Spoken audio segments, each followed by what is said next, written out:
மக்கள் இந்த அரிசி உணவு சாப்பிட்றதுக்கு அடிமையாயிட்டாங்க. அப்போ அப்படிங்கும்போது அந்த அரிசியை விட முடியல.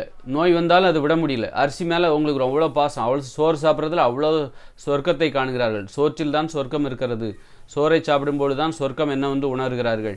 ஆனால் அந்த பாழாய் போன இந்த சர்க்கரை வியாதி நோய்கள் என்பது, ஆஸ்மா பிரச்சனை என்பது அரிசி சோறு சாப்பிட்டால் அதிகமாகிறது.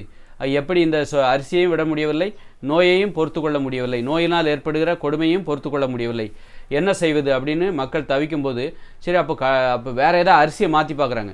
சரி, பச்சரிசி சாப்பிட்டா நோய் வருது, சரி அரிசியை மாற்றுவோம், புழுங்கரிசி சாப்பிடுவோம். ரேஷன் கடையில் சாப்பிட்ற அரிசியை சாப்பிட்டா நோய் வராது. அதுவும் சாப்பிட்டு பார்க்குறாங்களா, அதுவும் நோய் வருது. அதுவும் சக்கரை குறைய மாட்டேங்குது, அதிகமாகிடுச்சு தான் போகுது. சரி, அப்போ என்ன பண்ணால் பிரியாணி அரிசி சாப்பிடு, அந்த அரிசி சாப்பிடு, இந்த அரிசி சாப்பிடு.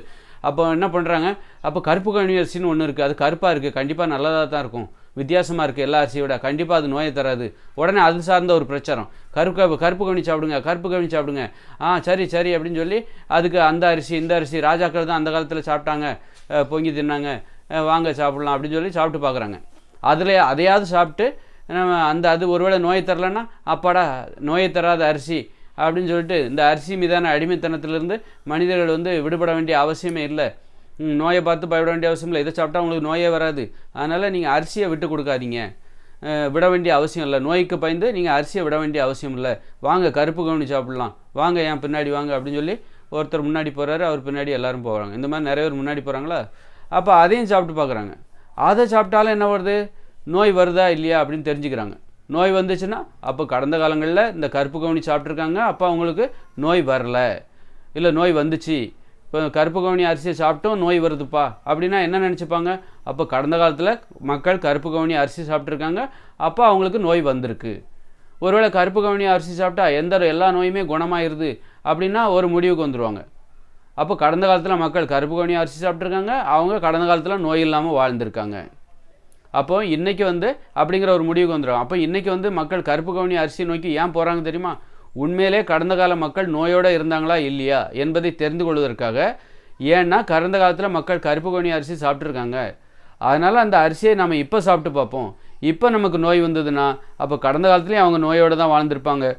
இப்போ நமக்கு இருக்கிற நோய் குணமாகி நோயும் வரலை அப்படின்னா, இப்போ நம்ம அந்த கருப்பு கவுனி அரிசி சாப்பிட்டு நமக்கு நோய் வரலைன்னா, அப்போ கடந்த காலத்துலேயும் அதை சாப்பிட்டு அந்த கருப்பு கவுனி அரிசி சாப்பிட்ட மக்கள் நோய் வராமல் தான் இருந்திருப்பாங்க அப்படின்ட்டு ஒரு நிகழ்காலத்தில் ஒரு பரிசோதனை மூலம் கடந்த கால வரலாற்றை தெரிந்து கொள்ள கடந்த கால வரலாற்றின் மீது ஒரு முடிவுக்கு வரப்போகிறார்கள்.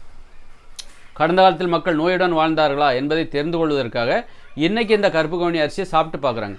நோய் வந்துச்சுன்னா அப்போ கடந்த காலத்துலேயும் மக்கள் கருப்பு கவுனி அரிசி சாப்பிட்டாங்க, அப்போ அவங்களுக்கு நோய் வந்துச்சு. நோய் வரலன்னா அப்போ கடந்த காலத்துலேயும் மக்கள் கருப்பு கவுனி அரிசி சாப்பிட்டாங்க, அதனால் அவங்களுக்கு நோய் வந்திருக்க வாய்ப்பு இல்லை அப்படின்னு சொல்லி ஒரு பரிசோதனை நோக்கத்தோடு தான் இந்த மக்கள் இந்த கருப்பு கவுனி அரிசியை சாப்பிட்டு பார்க்க போகிறாங்க. ஒருவேளை நோய் வரலை அப்படின்னா அந்த கருப்பு கவுனி அரிசி தொடர்ந்து சாப்பிடலாம், நம்ம அரிசியை விட்டு கொடுக்க வேண்டிய அவசியம் இல்லை. கடந்த காலத்துலேயும் மக்கள் கருப்பு கவுனி அரிசி சாப்பிட்டாங்க, அவங்களுக்கும் நோய் வந்திருக்காது அப்படிங்கிற ஒரு முடிவுக்கு வருவாங்க. ஒருவேளை நோய் வந்ததுன்னா அப்போ கருப்பு கவுனி அரிசி சாப்பிட்டா நோய் வரத்தான் செய்யும், அப்போ கடந்த காலத்துலேயே மக்கள் இதை சாப்பிட்ருந்தாங்கன்னா கண்டிப்பாக அவங்களுக்கு நோய் வந்திருக்கும் அப்படிங்கிற ஒரு முடிவுக்கு வருவாங்க. அப்புறம் இன்னொரு முடிவுக்கு வருவாங்க, எல்லா அரிசியும் ஒன்று தான், அரிசியில் நல்ல அரிசி கெட்ட அரிசிங்கிறது கிடையாது, எல்லா அரிசியுமே நமக்கு நோயை தரும் அப்படிங்கிற ஒரு முடிவுக்கும் மக்கள் வந்துடுவாங்க, மனிதர்கள் வந்து விடுவார்கள்.